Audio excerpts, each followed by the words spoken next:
Islã. Algo pelo qual temos que estar muito preocupados e ocupados. Será o Islã da forma como vendem no Ocidente, ou essa é só a sua versão light? Esta é uma imagem de fervente devoção familiar. Esta é uma outra imagem da mesma fé familiar.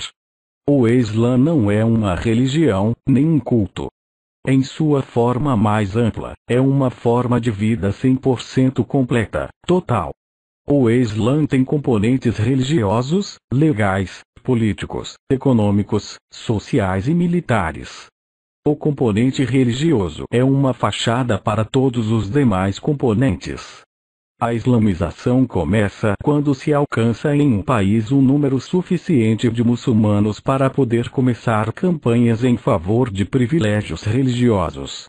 Quando as sociedades politicamente corretas, tolerantes e culturalmente diversas aceitam as demandas dos muçulmanos a favor de seus privilégios religiosos, alguns dos componentes restantes tendem também a infiltrar-se no resto dos aspectos da vida cidadã.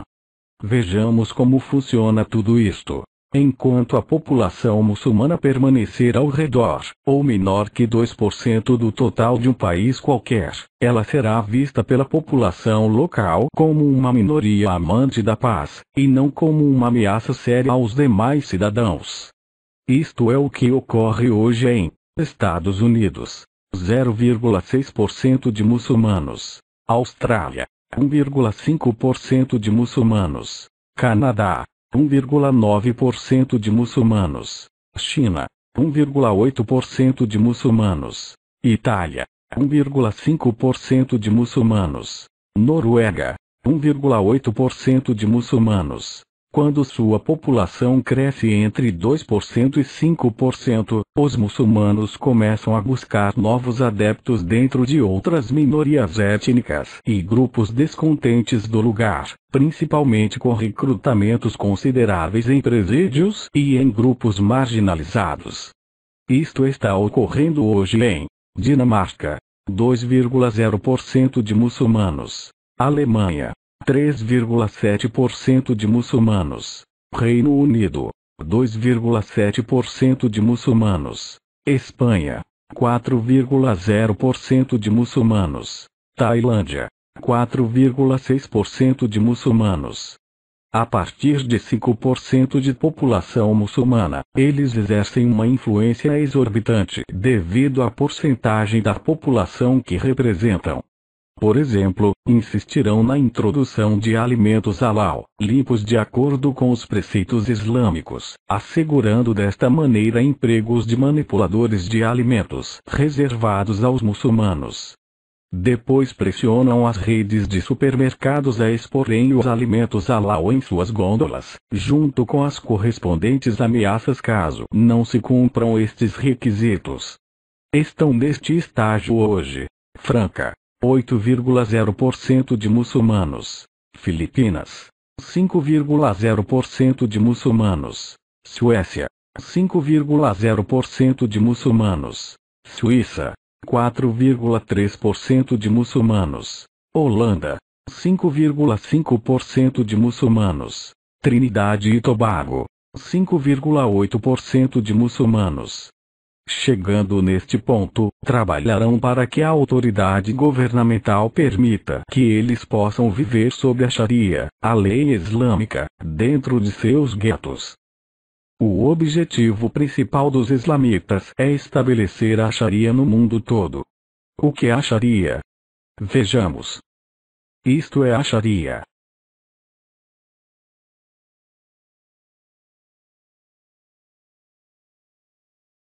Isto é a Sharia. Quando os muçulmanos se aproximam de 10% da população, tendem a aumentar a anarquia como um meio de queixar-se de suas condições de vida no país. Em Paris já temos visto as revoltas incontroláveis com queima de carros e bens públicos. Nesta situação, qualquer ação não muçulmana ofende ao Islã, e resulta em insurreições e ameaças, como as de Amsterdã sobre a oposição às vinhetas de Maomé e películas sobre o Islã. Estas tensões se veem diariamente, particularmente nos setores muçulmanos de Guiana, 10,0% de muçulmanos. Índia, 13,4% de muçulmanos. Israel, 16,0% de muçulmanos. Quênia, 10,0% de muçulmanos. Rússia, 15,0% de muçulmanos. Ao alcançar os 20%, as nações podem esperar distúrbios aterrorizantes, formação de milícias jihadistas, assassinatos esporádicos, e a queima de igrejas. Etiópia, 32,8% de muçulmanos. Com uns 40% de muçulmanos, as nações experimentam massacres generalizados, ataques terroristas crônicos, e guerra ininterrupta de milícias, como em Bósnia, 40,0% de muçulmanos. Chad, 53,1% de muçulmanos.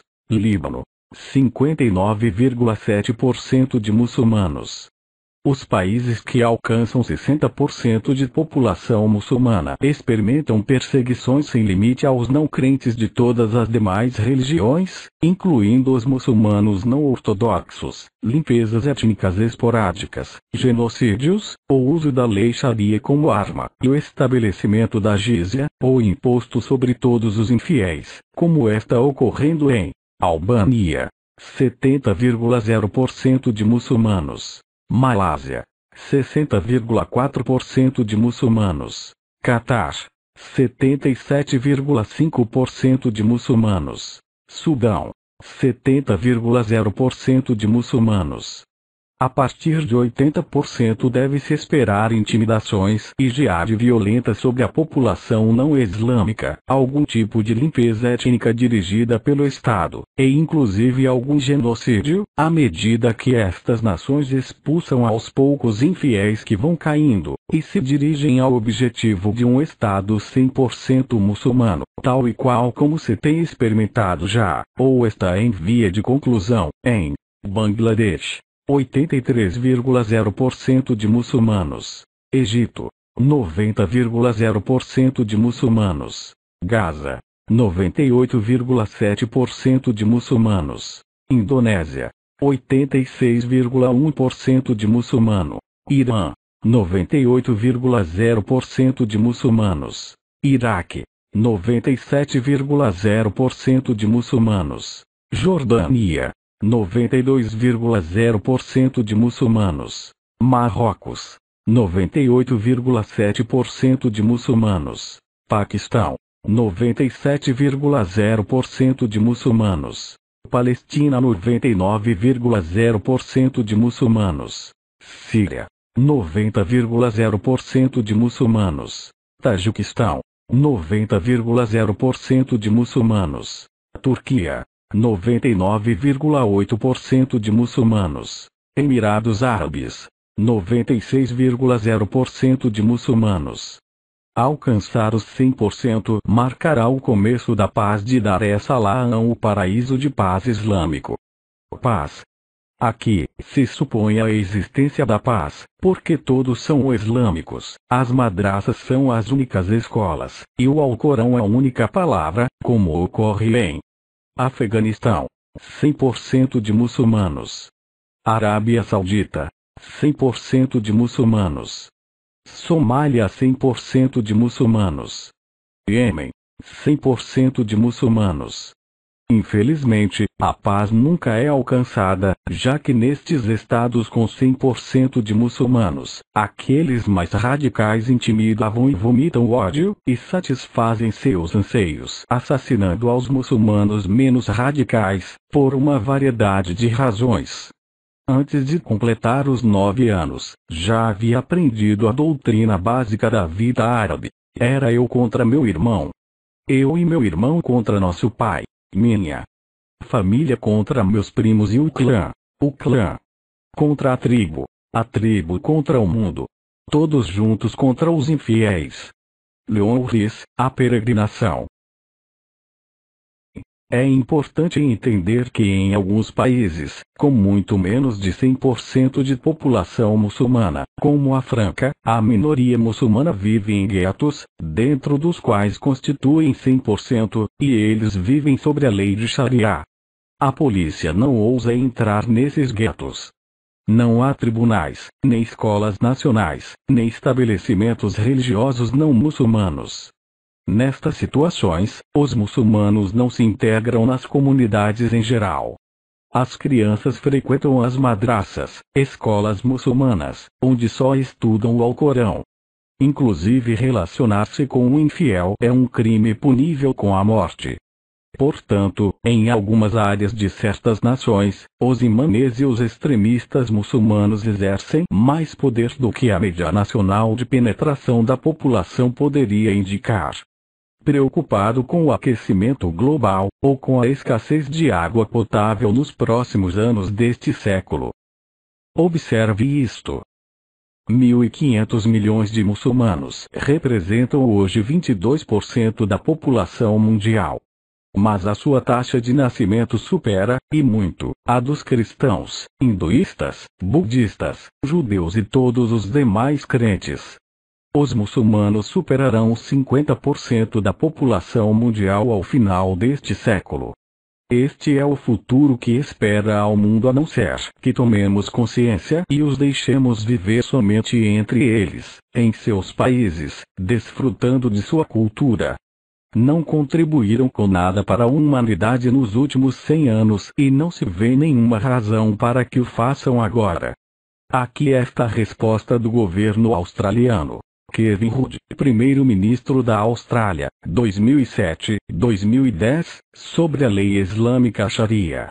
Aos muçulmanos que querem viver sobre a lei islâmica Sharia, disse-lhes quarta-feira que se vão da Austrália, cujo governo tem empreendido uma campanha contra os radicais em um esforço para evitar potenciais ataques terroristas.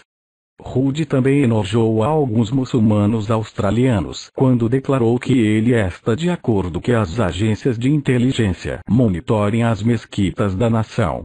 Citamos: são os imigrantes, não os australianos, os que devem se adaptar. Ou a tomam ou a deixam. Estou cansado de que esta nação tenha que preocupar-se com o fato de estarmos ofendendo a alguém ou a sua cultura. Desde os ataques terroristas em Bali, estamos experimentando um reavivamento do patriotismo na maioria dos australianos. Nossa cultura tem se desenvolvido durante 2 séculos de lutas, atribulações e vitórias por parte de milhões de homens e mulheres que buscavam liberdade. Falamos inglês, libanês, árabe, espanhol, chinês, japonês, russo ou qualquer outro idioma, não. De modo que se você quer formar parte de nossa sociedade, aprenda nosso idioma. A maioria dos australianos crê em Deus. Esta não é uma posição cristã, política ou da extrema-direita. Isso é um fato, porque homens e mulheres cristãos, de princípios cristãos, fundaram esta nação. Isto é historicamente comprovável. E é certamente apropriado que isso apareça nas paredes de nossas escolas. Se Deus te ofende, sugiro que consideres viver em outra parte do mundo, porque Deus faz parte de nossa cultura. Aceitamos suas crenças e sem perguntar por quê. Tudo o que pedimos é que você aceite as nossas, e viva em harmonia e desfrute em paz conosco. Este é nosso país, nossa terra e nosso estilo de vida, e lhe daremos todas as oportunidades para desfrutar tudo isso. Mas depois que terminar de se queixar, murmurar e criticar nossa bandeira, nosso juramento patriótico, nossas crenças cristãs ou nosso estilo de vida, lhe incentivamos a aproveitar outra de nossas grandes liberdades australianas: o direito de ir embora. Se você não está contente aqui, então vá embora. Nós não te obrigamos a vir aqui. Você pediu para vir aqui. Então aceite o país que te aceitou voluntariamente.